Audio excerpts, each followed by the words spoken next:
Yeah, if you search engine the term in-game trailer, you can see when I videotaped from 200 yards away, Queen Beatrix had a super zoom on the camera.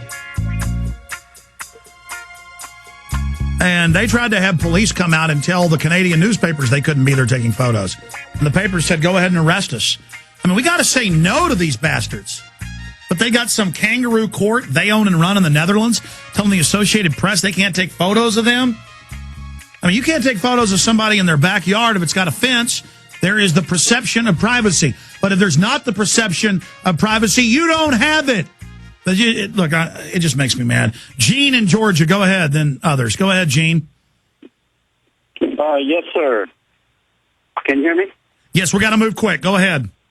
Okay. At notaxesnow.org, we've got a plan to take the money away from the international bankers. Eric Williams has a 28th Amendment to the U.S. Constitution to do just that. Basically what that is that instead of taxes being used to pay interest to the international bankers, interest should be used to pay all the taxes. And that's basically what the American Revolution was really all about with the colonial script and the 4 American Commonwealths that we had. Yes, it was. I appreciate your call. For thousands of years, they've used the banking Ponzi scheme of fractional reserve to take over. We didn't have the income tax till 1913. All of the money you pay in income tax goes to interest to the private banks who give us the pleasure of printing our own money. An example of this is trillions are raised, trillions, every couple years just on truck driving taxes and freight taxes and tariffs. That's what really runs the government. The income tax was passed with the Federal Reserve Act. That's how they rape us. Now they're setting up the Bank of the World with a carbon tax to rape you even further. And I'm sure people are going to love it. Let's talk to Steve in Houston. Steve in Houston, you're on the air. Yeah, good afternoon, Alex. Hey, before I get to why I call, which is, this thing about back in Limbaugh versus you, I just want to say this. A couple weeks ago on your weekday show, you were talking about how this just grieves you and weighs you down, all this knowledge that you have, and you were asking for a specific scripture. It's in Ecclesiastes 1:18. It says, "For in much wisdom is much grief, and he that increaseth knowledge increaseth sorrow." So the more you learn about this stuff, man, I can totally understand why it weighs your heart down so much. And people that aren't into this or don't understand this, they have no understanding of why you're like this. And this leads me to what I wanted to say. Why are back in Limbaugh, they seem to be saying, at least to a point, the same stuff you are? Well, here's the difference. These guys, the Bible says, for the love of money is the root of all evil. You've quoted many times that quote from Mark Twain about what a true patriot is. And the thing is, these guys, as far as I'm concerned, they're not true patriots. I believe, like you said, that Beck's an operative. Limbaugh's just a poster boy for the neocons. But these guys have too much to lose monetarily and positionally, whereas you're doing this because you're just an American and a patriot that's standing for what you believe and know is right. And I'll tell you something, Alex. I had a guy about a month ago, I was talking about this stuff, and he says, well, I'm just one guy. What can one guy do? But I thought, well, I know of one guy in Austin, Texas, and he's done a whole bunch. And I know you're not the only one, but I'll tell you something. From what I've seen, and I've been on board with this for, 10 years or so now, for as far as exposing the New World Order and what they're about, I don't know of anybody. There's others out there, but you, as far as I'm concerned, are the most passionate about this and fighting this cause of liberty against the globalists and what they're about. Steve, I appreciate the kind words. I'm going to move on to other folks because phone system was down the first hour and a half, and I want to get to everybody. But why do I have the big foundations attacking me? Why do I have the mainstream media attacking me? Why do I have the alternative media attacking me? A lot of them are government paid for. But they're getting ready to shut down even the mainline opposition of talk radio, and they've introduced the bills to do it. So, if they can do it with those guys, they can do it with everybody. This is serious. They're talking about a new code the feds are going to run over media. We've got to say no. Let's talk to Darren in Ireland. Darren, I would have gone to you earlier. I saw you were calling in from great old Ireland. Welcome, Darren.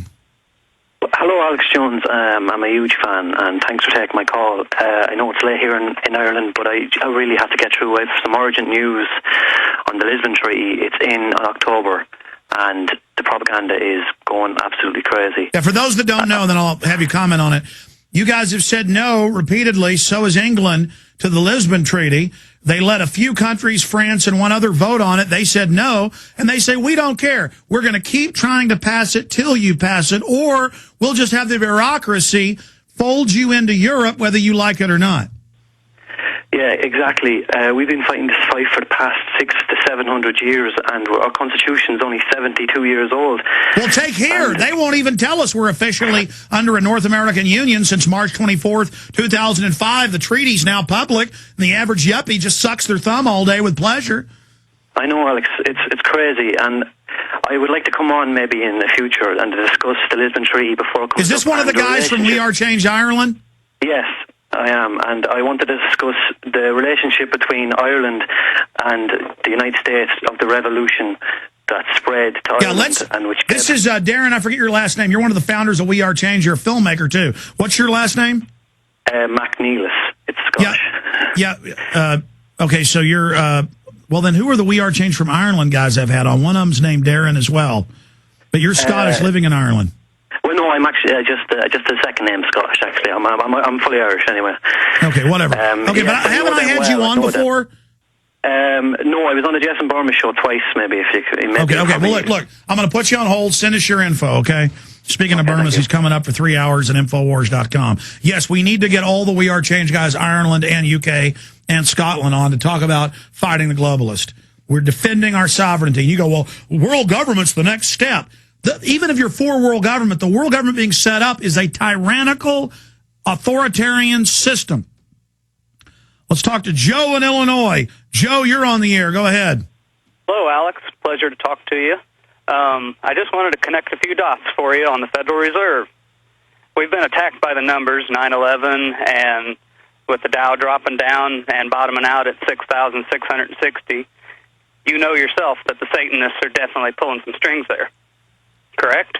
3/11 in Madrid, 7/7 in England. They're obsessed with numerology. All right. If you take 1913, December 23rd, and run it on, say, a 99-year lease, which is the favorite government time block for any lease or ownership, you come up right at the Mayan doomsday. So just thought you'd appreciate that. Wait a minute, 99 years goes to 2012? Correct. I guess that's true. What is it, December 23rd, 24th, they pass it at midnight, 1913 Federal Reserve Act, handing us over to private offshore banks. 99 years would end in 2012. Right. So we might be looking at a bank holiday then. We might be looking at the Amero. It's hard to tell how these guys are going to play it, but you can bet they're going to do something. All right, I appreciate your call. Thank you so much. By the way, I keep getting calls and emails from listeners thinking that we're timing what's behind us on this TV screen at prisonplanet.tv for what we're talking about. No, these are all the headlines of the last year and a half at Infowars.com. They just imported that, and I think it's kind of interesting. We're going to mix some other stuff into that as well, but that's a slideshow of past stories. Though sometimes I'll be talking about flu, and that's what pops up behind me, but it's not a... People are like, why did that pop up when he said that? Let's see what comes up next. Missouri Democrat, poor to irresponsible to exercise Second Amendment. The type of crazy articles. That was about a month ago. Here's another headline. No room for info warriors in YouTube's Hulazized universe. Yes, another blast from the past. Let's take another call quickly. Bill in Texas, go ahead. Alex, I just want to know one thing. I have school-age children, and I want to know how I can keep them from getting the swine flu shot without going to jail. Tell them back in 76, the trials killed a bunch of people. Other flu trials in Europe just killed a bunch of people. That's in mainstream news, though they sweep it under the rug and deny it. And it's your right. And if the flu starts breaking out really bad, and it is some bad flu, keep them home. It's better they miss a month of school than be 6 feet under.